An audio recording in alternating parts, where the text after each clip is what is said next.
саламатсыз. Эфирден алықлар вақты студияда Лина Хасаншина. ЮХИД инспекторлары профилактик шаралар үткәріп кенә тора.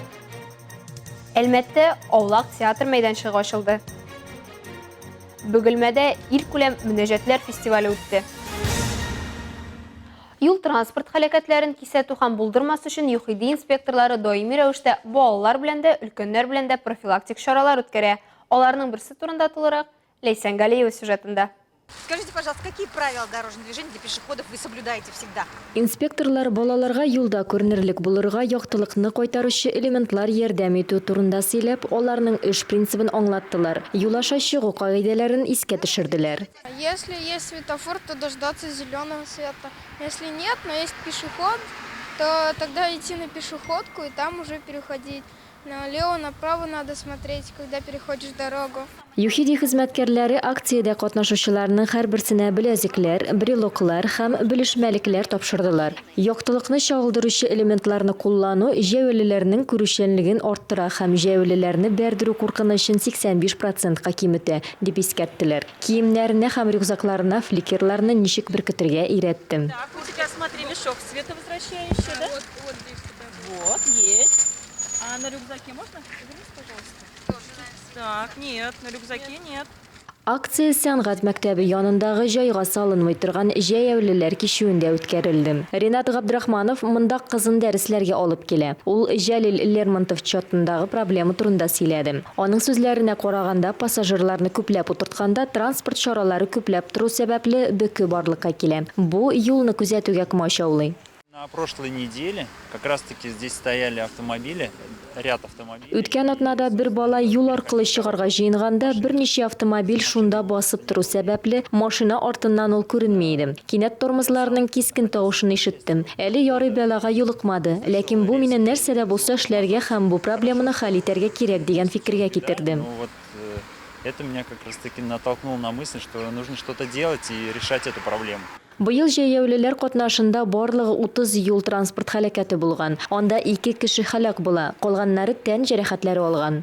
Госавтоинспекция убедительно просит. Дәүләт автомобиль инспекциясе җәяүлеләргә юлда игътибарлы булуларын сорый. Хөрмәтле машина йөртүчеләр, дәүләт автоинспекциясе сезне җәяүлеләргә, бигрәк тә һава торышы начар булганда һәм тәүлекнең караңгы вакытында игътибарлы булырга чакыра. Балалар кинәт килеп чыгарга мөмкин булган урыннарда сак булыгыз. Вероятно, появление детей на проезжей части. Дәүләт автоинспекциясе хезмәткәрләре мондый чараларны уздыру юлларда балаларның җәрәхәтләнүен сизерлек киметәчәгенә ышана. Оештыручылар әлеге сан белән генә акциянең пропаганда эффекты шикләнмәячәк дип исәп тота. Чараларда катнашкан балалар көндәлек тормышта яктырткычларны үзләре генә файдаланып калмыйча, аларның файдасы турында яшьтәшләренә һәм ата-аналарга да сөйләячәкләр. Лейсан Галиева, Дамир Кырбанов, Яңалыклар вакыты, Луч Әлмәт телекомпаниясе. Әлмәттә Аулак театр лабораториясе ачылды. Проектның миссиясы һәм яңа театраль мәйданчык хакында масса күләм мәгълүмат чаралары вәкилләренә Әлмәт иҗтимагый үзәгендә узган матбугат конференциясында сөйләделәр. Тулырак алдагы сюжетта. Эльвира Галиева белән безнең тамашачы инде таныш. Ел башында ул калабызда үзенең Мин булган шәһәр исеме астында эксперименталь спектакль куйды һәм шулай итеп үзенең диплом проектын яклап чыкты. Татнец Хәйрия фонды ярдәме белән сентябрьдән Әлмәттә кешеләр өчен һәм кешеләр белән эшләүче Аулак театр мәйданчыгы ачылды. Наша цель расширять наше. Безнең максат кешеләр билгеле төркемнәргә бүленмичә барлык төркемнәр бердәм организм буларак эшләсен өчен җәмгыятебезне киңәйтү. Чтобы взаимодействовали все группы в целом как один общий организм.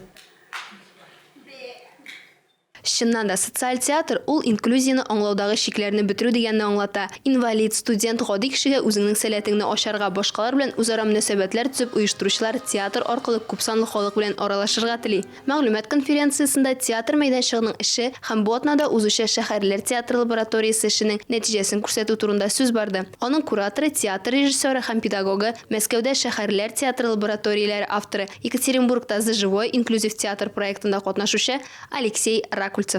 На занятиях мы очень много говорим, мы много играем, потому что как бы это Без күп сөйләшәбез, уйныйбыз, чөнки тренинглар ул уен кебек күнегүләр. Кагыйдә буларак игътибарны тематикага юнәлтәбез. Хәзер ул шәһәр, еш шәһәрләр театрында тематика шәһәр һәм шәһәр халкы, аларның иминлеге, ниндидер шәхси газаплары һәм шәхси тәҗрибәләре. И их самочувствие, их какие-то личные боли, их личные переживания.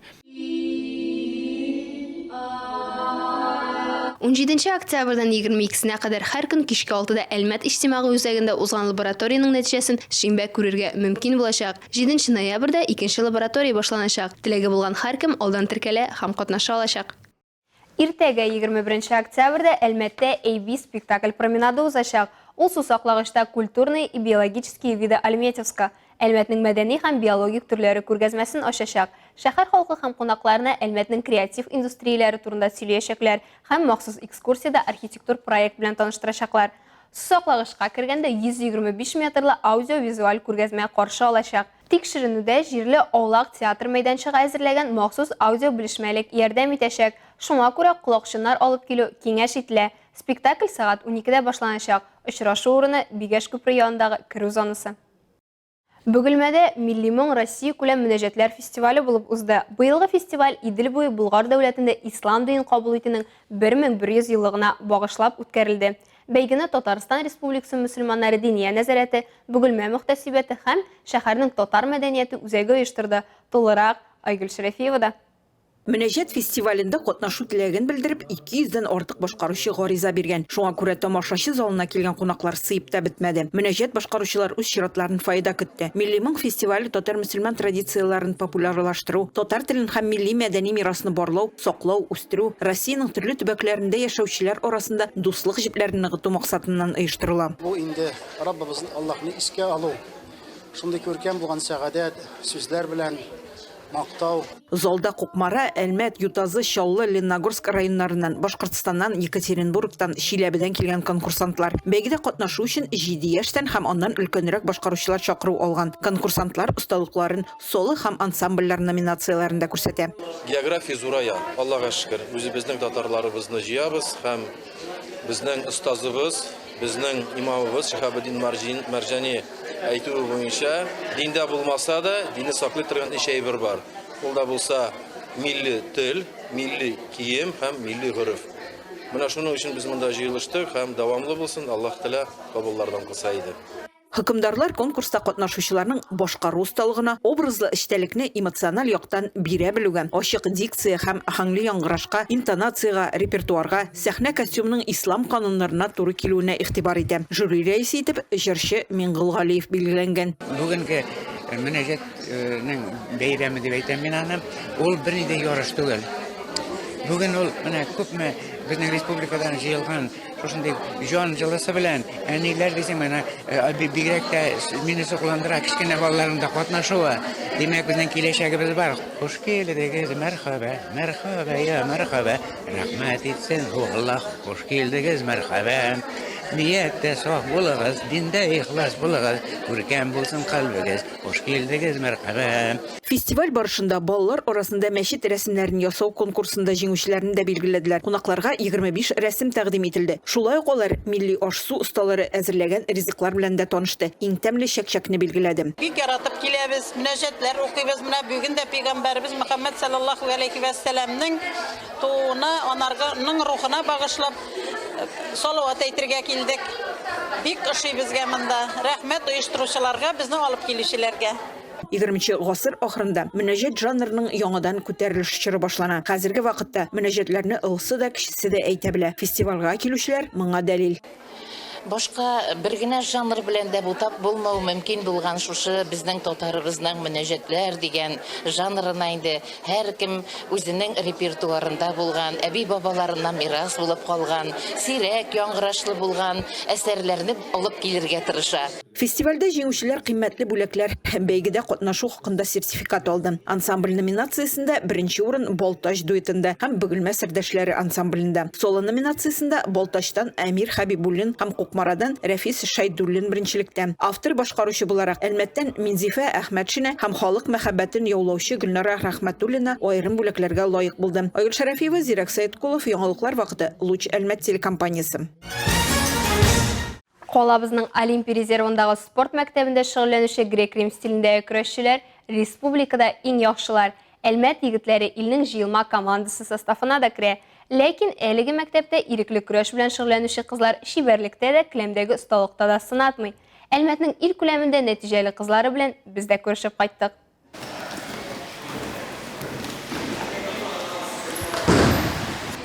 Һәр даим шөгыльләнү һәм куйган максатка омтылу теләге нәтиҗә бирми калмый. Калабызның ирекле көрәш белән шөгыльләнүче кызлары Мәскәүдә узган дәрәҗәле турнирда 4 көмеш медаль яулады. 12 октябрьдән 14-нә кадәр Мәскәүнең ЦСКА комплексында Поддубный халыкара мәктәп лигасының 2нче раунды узды. 500 бала катнашкан турнир бу елы яхшырак һәм кызыклырак узды ди катнашучылар. Әлеге ярышта 2нче тапкыр катнаштым. Беренче этапта 3нче идем. Хәзер пьедесталның 2нче баскычына мендем. Мондый ярышлар кызык, көндәшләр лаеклы. Хәтта Белоруссиялеләр дә бар. Ә Евгения Горшкова әлеге турнирда беренче тапкыр катнашты. Хис кичерешләре әйтеп бетергесез. Формат соревнований очень интересный. Там было всего 12 ковров. Боролись разные виды борьбы. Это очень зрелищно. Төрле төбәкләрнең иң көчле спортчылары арасында Әлмәтнең Олимпия резервындагы спорт мәктәбенең ирекле көрәш бүлегендә шөгыльләнүче кызларның уңышы һичшиксез тренерларның да тырышлыгы нәтиҗәсе. Эльмира Нафисуллина һәм Эдуард Гаджиев сүзләренчә, масштаблы ярышларда катнашу спортчылар өчен файдага гына, чөнки алар беренчелеккә җиңүгә омтылыш уята. Радует, что именно дети Балаларның да катнаша алуы үз осталыкларын шундый дәрәҗәдә күрсәтә һәм камилләштерә алулары сөендерә. Алга таба да эшләячәкбез, өйрәнәчәкбез. Әлеге турнирның артыннан ау элан итәбез. Будем дальше работать, тренироваться. Охота за золотом этого турнира объявлена. Әлегә шулар, мин Лина Хәсәншин һәм монтаж операторы Оля Берамалова сезнең белән сау булашабыз. Исән-имин булыгыз.